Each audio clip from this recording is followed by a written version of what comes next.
प्यारे बच्चों, सुप्रभात। आज हम करेंगे घर की याद कविता की व्याख्या। पाँव जो पीछे हटाता, कोख को मेरी ला जाता, इस तरह हो न कच्चे, रो पड़ेंगे और बच्चे। पिताजी ने कहा होगा, हाय कितना सहा होगा, कहाँ मैं रोता कहाँ हूँ, धीर मैं खोता कहाँ हूँ। इसके करेंगे शब्दार्थ। पाँव पीछे हटाना का मतलब होता है वचन को पूरा न करना। कोख लजाना होता है माँ को लज्जित करना। कोख लजाना होता है माँ को लज्जित करना। कच्चे होना का मतलब कमजोर होना। कच्चे होना क्या होता है? कमजोर होना। धीर खोना का मतलब होता है धैर्य को खोना। धीर खोना मतलब धैर्य साहस का खोना। धैर्य या साहस का खोना। अब हम करेंगे इसकी व्याख्या। कवि की माँ उनके पिताजी को समझाते हुए कहती है कि यदि भवानी जेल न जाकर पीठ दिखा देता, अर्थात कायर बनकर भाग जाता, तो इससे मेरी कोख लज्जित हो जाती। अर्थात कवि की माँ का अपमान होता। इस प्रकार आप अपना मन दुर्बल न करो। आप अपने मन को दुर्बल ना करें, कमजोर न करें, क्योंकि आपको रोते देखकर बच्चे भी रो पड़ेंगे। बच्चे भी रो पड़ेंगे। माँ की बात सुनकर पिताजी ने कहा होगा कि मैं कहाँ रो रहा हूँ, मैं रो कहाँ रहा हूँ, मैं अपना धैर्य खो नहीं रहा हूँ। मैं ना तो रो रहा हूँ और ना ही अपना धैर्य खो रहा हूँ। कवि ये कहने का तात्पर्य यह है कि उनके पिताजी का हृदय बहुत कोमल है।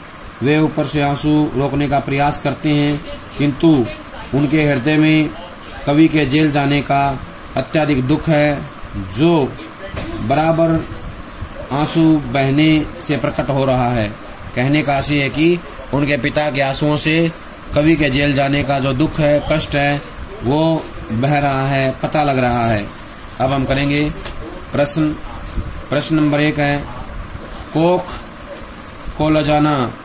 कोख को लजाना का क्या अर्थ है, या उसका अर्थ स्पष्ट कीजिए। तो बताना है कोख को लजाना का अर्थ है माँ को लज्जित करना।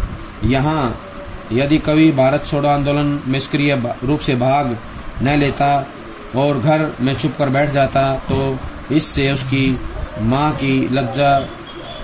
को लज्जा अनुभव होती। कवि की माँ को लज्जा अनुभव होती। कवि की माँ की बात सुनकर उनके पिताजी ने क्या उत्तर कहा होगा, या पिताजी ने क्या कहा होगा, या क्या उत्तर दिया होगा। कवि की माँ ने जब उनके पिता को समझाया कि उनका बेटा भवानी उनके कुल की परंपरा का पालन करने हेतु ही आंदोलन में भाग लेने के लिए या लेने के कारण जेल गया है, और यदि वह ऐसा न करता तो मुझे भी लज्जा का अनुभव होता। यह बातें या ये बातें सुनकर कवि के पिता ने कहा होगा कि मैं रो कहाँ रहा हूँ, ये तो मेरी खुशी के आंसू हैं, ये तो मेरी खुशी के आंसू हैं। और फिर मैंने अपना धैर्य कहाँ खोया है, मैं तो धैर्यवान बना हुआ हूँ, मुझे किसी बात की चिंता नहीं है, मुझे कोई परेशानी नहीं है। कवि की माँ की बात सुनकर कवि के पिता ने ये सब बातें कही होंगी। प्रस्तुत काव्यांश का प्रमुख भाव स्पष्ट कीजिए। तो बताना है प्रस्तुत पद में कवि ने माता पिता के संतान के प्रति वात्सल्य भाव को अभिव्यक्त किया है। कवि राष्ट्रीय आंदोलन में भाग लेने के कारण कारावास में है। घर में माता पिता उसकी चिंता में व्याकुल हैं। इस प्रकार संतान के लिए व्याकुल होना ही उनके वात्सल्य भाव को दर्शा रहा है, वात्सल्य भाव को दिखा रहा है। अगला प्रश्न है, कवि के हृदय में बार बार किसका चित्र उभर रहा है। तो बताना है कवि के हृदय में बार बार उसके माता पिता का चित्र उभर रहा है, माता पिता का चित्र सामने आ रहा है। माँ की कोख कवि के किस कार्य से लज्जित हो जाती। तो बताना है माँ की कोख कवि के जेल ना जाने से हो जाती। अगर वो जेल ना जा करके कहीं छिप जाता या भाग जाता, तब जो है माँ की कोख लज्जित होती। कहने का आशय ये कि कवि जब देश के सम्मान एवं रक्षा हेतु अपने कदम पीछे हटा लेता, तब उसकी माँ की कोख लज्जित हो जाती। माँ द्वारा प्रश्न पूछने पर पिता ने क्या उत्तर दिया तो बताना है। पिता ने कहा कि वह कहाँ रो रहे हैं, वह कभी धीरज नहीं खोते। पिता कवि की माँ से अपने आंसू और दुख छिपाने का प्रयत्न कर रहे हैं। प्रस्तुत अवतरण में किन के संवाद का वर्णन किया गया है तो बताना है। प्रस्तुत अवतरण में कवि ने माता पिता के मध्य संवाद जो है दर्शाया है, या कवि के माता पिता के मध्य संवाद चल रहा है। प्रस्तुत काव्यांश का काव्य सौंदर्य क्या है तो बताना है। कवि के हृदय में उभरा माता पिता का समृद्ध चित्र बड़ा ही सजीव बन पड़ा है। संवाद शैली का प्रयोग किया गया है। पिता द्वारा माँ से अश्रु पाना पुरुष वृत्ति का परिचायक भी है। प्रसाद गुण से युक्त स्वाभाविक शैली का प्रयोग किया गया है। पांव हटाना, कोख लजाना जैसे मुहावरों का सुंदर प्रयोग किया गया है। कवि ने वात्सल्य रस का प्रयोग किया है। मुहावरेदार भाषा के साथ साथ शब्द योजना पूर्णतः विषयानुकूल है। चित्रात्मकता गुण लिए हुए हैं। वात्सल्य भाव का सजीव व मनोरम चित्रण किया गया है। संवादात्मक शैली के साथ साथ सरलता से युक्त खड़ी बोली का प्रयोग किया गया है। सरलता से युक्त खड़ी बोली का प्रयोग किया गया है। अगला काव्यांश है। हे सजीले हरे सावन, हे कि मेरे पुण्य पावन, तुम बरस लो वे न बरसे, 5 मई को वे न तरसे।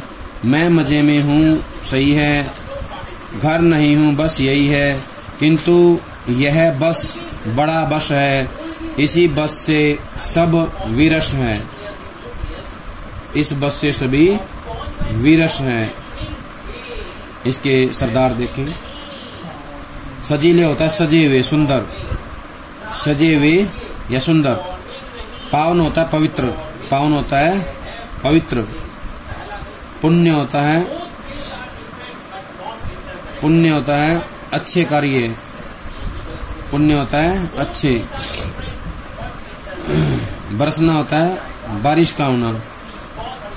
यहाँ पर जो है कवि कहता है सावन से कि तुम बरसते रहो, तुम पानी गिराते रहो। वे न बरसे यानी कि उनके माता पिता आंसू ना बहाएं। 5वां कवि ने अपने लिए किया है। तरसे होता है तड़फे, दुखियों।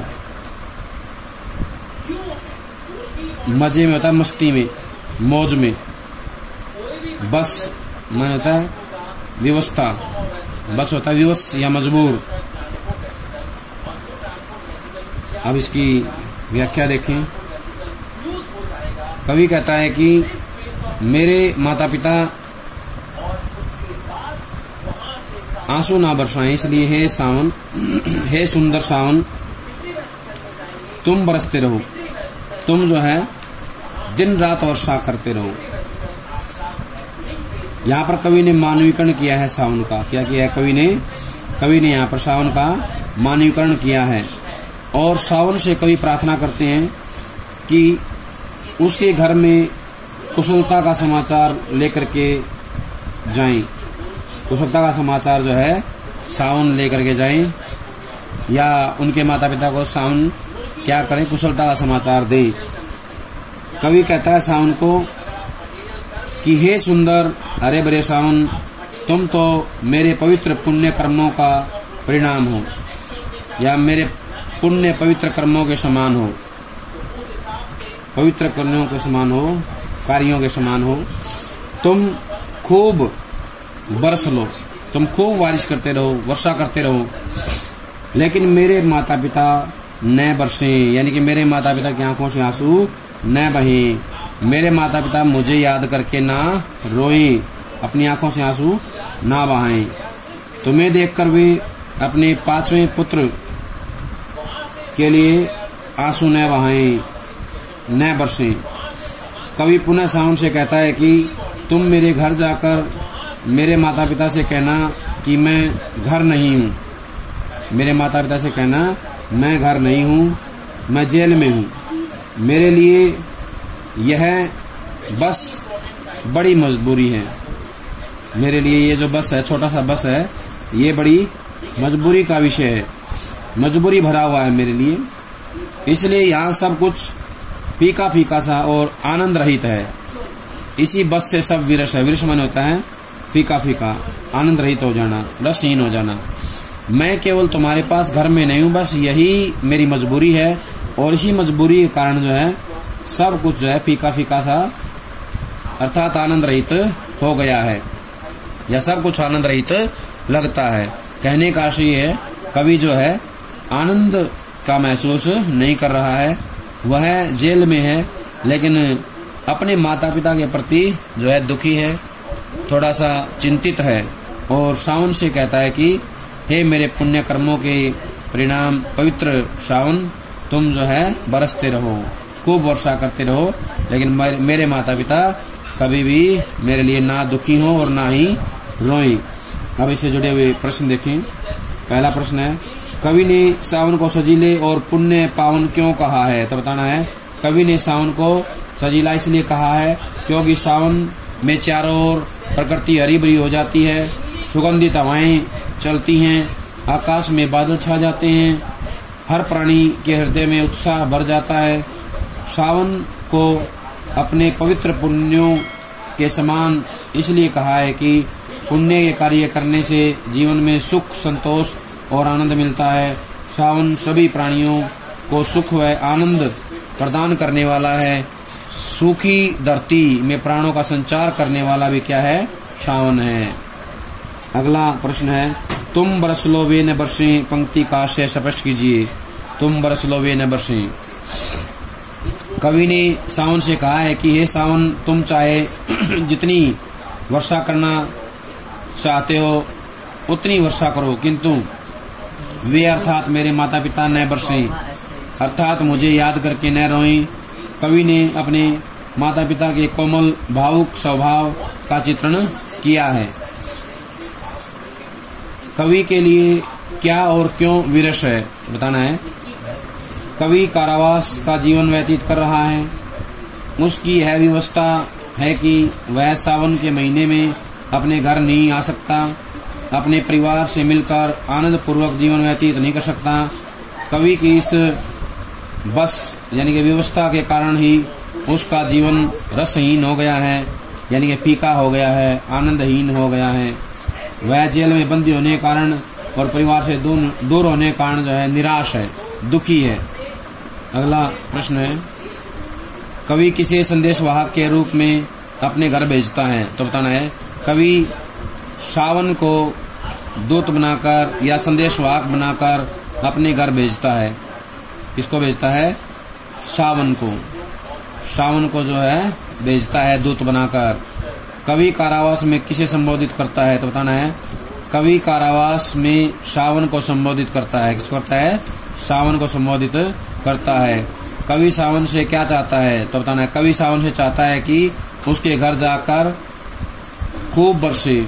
कवि कहता है कि उसके घर जाकर के सावन खूब बरसे। सावन का बरसना उसे खूब अच्छा लगता है।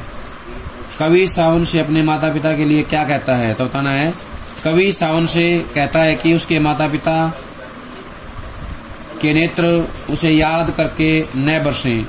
उसके माता पिता के नेत्र कवि को याद करके न बरसें, उन्हें उसकी सुख शांति का संदेश दें, सुख शांति का संदेश दें।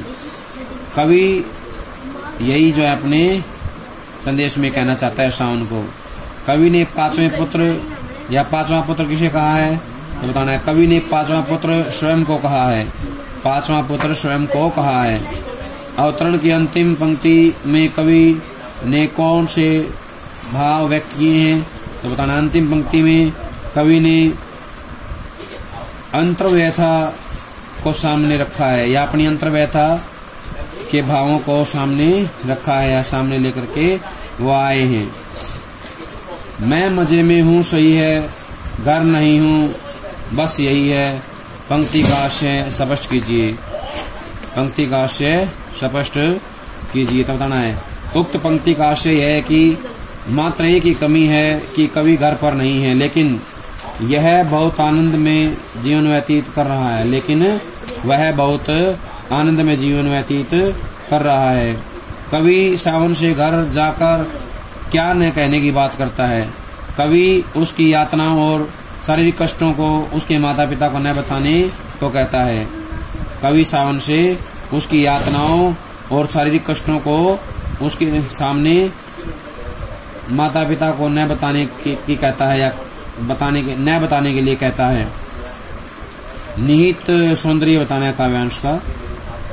देखें, कवि ने कालिदास की मेघदूत परंपरा के अनुसार सावन को अपना संदेशवाहक बनाया है। क्या बनाया है? संदेशवाहक बनाया है। बस शब्द का विविध अर्थों में प्रयोग किया गया है। ये जो बस शब्द है इसका कवि ने विविध अर्थों में प्रयोग किया है। पहला बस सांत्वना के लिए है, तो अंतिम बस शब्द पराकाष्ठा के लिए प्रयोग किया गया है। अंतिम जो बस है पराकाष्ठा के लिए किया गया है। अतीत की स्मृतियों का यथार्थ चित्रण किया गया है। अनुप्रास यमक अलंकार का प्रयोग किया गया है। प्रसाद गुण विद्यमान है। कवि ने बताया है कि किस प्रकार सावन के माध्यम से वो अपना संदेश माता पिता के पास भेजता है और उनसे कहता है कि वो कहीं या बताएं कि उनके माता पिता जो है ना रोएं, अपने पांचवें बेटे के लिए ना रोएं, आंसू ना बहाएं। कवि ने भारतीय साहित्य परंपरा के अनुकूल सावन को दूत बनाया है, संदेशवाहक बनाया है। ये प्रयोग अत्यंत ही दर्शनीय है। सावन का मानवीकरण किया गया है। भाषा अत्यंत सार्थक, सहज, किंतु भावाभिव्यक्ति में पूर्णतः सक्षम है। भावाभिव्यक्ति में पूर्णतः सक्षम है। संवाद शैली का प्रयोग किया गया है। कवि ने शब्दावली सरस व सरल प्रयोग करते हुए खड़ी बोली का सार्थक प्रयोग किया है, प्रवाहमय प्रयोग किया है। प्यारे बच्चों, ये थी हमारी घर की याद कविता एक काव्यांश की व्याख्या।